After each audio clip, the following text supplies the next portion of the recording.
కులగణన కమిషన్ కు తెలంగాణ జాగృతి అధ్యక్షులు కల్వకుంట్ల కవిత నివేదిక ఇచ్చారు. ఇవాళ సంక్షేమ భవన్ కు వెళ్లిన ఎమ్మెల్సీ కవిత బీసీ సంఘాలు, యునైటెడ్ పూలే ఫ్రంట్, తెలంగాణ జాగృతి నాయకులతో కలిసి కమిషన్ కు నివేదిక అందించారు. 35 పేజీలతో తెలంగాణ జాగృతి ఈ నివేదికను రూపొందించింది. సమగ్ర అధ్యయనం తర్వాత తెలంగాణ జాగృతి 20 డిమాండ్లను కమిషన్ ముందుకు తీసుకువచ్చింది. భారతీయ జనతా పార్టీ డిఎన్ఏలనే బీసీలకు, ఎస్సీలకు, ఎస్టీలకు ఒక వ్యతిరేకత నింపుకొని ఉండేటటువంటి పార్టీ ఆ పార్టీ. కాబట్టి వాళ్ళంతా ఓపెన్గా స్పష్టంగా మేము కులగణనకు వ్యతిరేకమని చెప్పడం జరిగింది.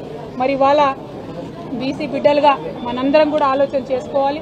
అటువంటి పార్టీలను, అటువంటి నాయకులను నిలదీసి మన హక్కుల్ని సాధించుకునేటటువంటి ప్రయత్నం చేయాలి. మీకు తెలుసు, ఇక్కడ కాంగ్రెస్ ప్రభుత్వం ఏర్పడేటటువంటి సందర్భంలో కామారెడ్డి డిక్లరేషన్లో బీసీల కోసం మేము చాలా న్యాయం చేస్తామని చెప్పి 42% రాజకీయంగా రిజర్వేషన్లు ఇస్తాము, 20,000 కోట్లు సాలీనా పెట్టి 1,00,000 కోట్లు 5 ఏళ్లలో ఇస్తామని చెప్పి పెద్ద పెద్ద మాటలు చెప్పడం జరిగింది. వాస్తవానికి అంతకుముందున్న బీఆర్ఎస్ ప్రభుత్వం ఇచ్చినటువంటి డబ్బులు అంతకన్నా ఎక్కువ ఇచ్చినా ప్రత్యేకించి బీసీలకని చెప్పుకోలేకపోవడం అన్నది మనం గమనించాల్సిందిగా ఈ సందర్భంగా నేను తెలియజేస్తూ, మరి ఇవాళ కాంగ్రెస్ పార్టీ ఇచ్చినటువంటి ఆ కామారెడ్డి డిక్లరేషన్ని యథాతథంగా అమలు చేయాలని కూడా మేము కోరుతా ఉన్నాం.